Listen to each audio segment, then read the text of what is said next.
Good morning guys. Magandang umaga. Andito naman tayo sa may bakanting bahay na lote ng ate ko sa likod nila. So ngayong umaga, bali kinuha ko yung pares natin na gapi dun sa taas nila. Hiniwalay na natin dun sa mga anak nila para makalaki ng ayos yung mga anak, tapos at same time may breed uli natin yung pares natin ng gapi para mabilis dumami. Kasi may nabigay sa akin na maliit na aquarium yung pinsan ko. Nakikita nyo, ayan. So dyan natin sila ililipat. So actually yung tubig na laman yan, tubig ulan yan na stock na inipon ko nung panahon ng tag-ulan. So pag hinahaluan ko ng tubig na galing sa gripo. Actually dito siya galing, itong malaking aquarium na to.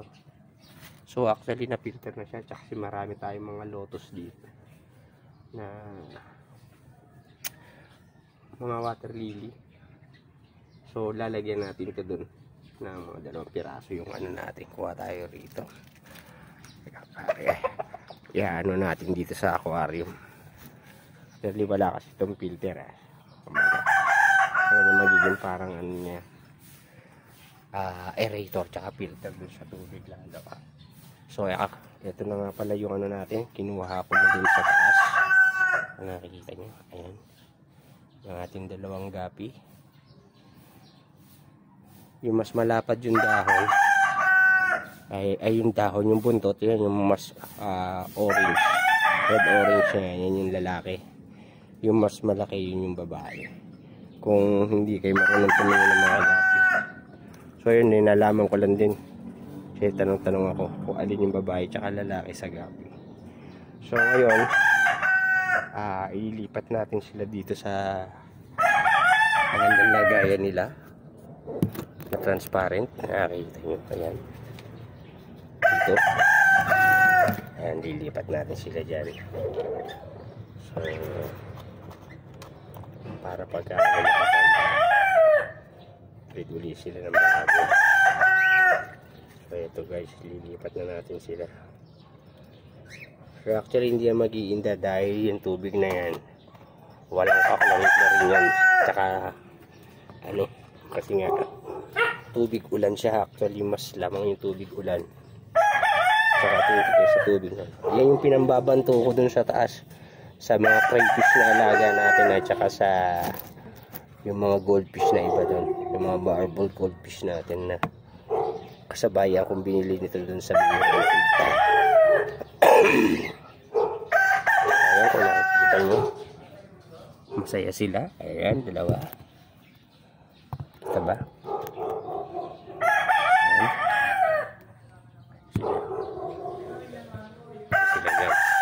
Mas malapad yung dahon, buntot pala, dahon. Yung mas malapad ang buntot, as dark yung kulay, yun yung lalaki niya. Ay malapad yung nampang, kasi yun yung tinatawag nilang pantail gapi. So dito lang muna sila sa likod bahay, pabayaan natin sila dyan dumami, magbulbulit. Tapos pag pamisa, lilipat natin yung mga, lilipat ulit natin ng lagayan muna yung para makalaki. Pag malakalaki na, sasama natin doon sa ibang malalaki na unang napisa nila simula nung binili ko sila. So ayun, sana mapadami natin sila uli. Pag nanggahanap ako yung ibang kulay na order, may na-order na ako sa online na ibang breed.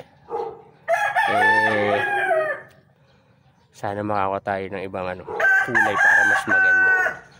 Tsaka yung kinonta ko na pala yung isa sa mga vlogger na si Tampi Story. So sana makapag-meet kami, kasi meron din akong ina-acquire sa kanya na kaso wala pa akong bag. Kakatail, gagawin natin yung tayo, yung hand feeding. Meron siyang available.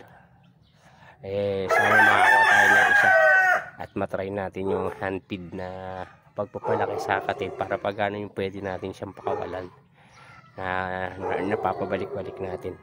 maititrain natin kasi nga hunted siya.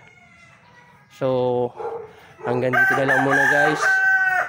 Sana supportahan nyo lagi yung aking FB page, Kuya George Clowney, tsaka yung YouTube channel ko, yung yung Joel Nahil na ano, pahanap nyo na lang sa YouTube.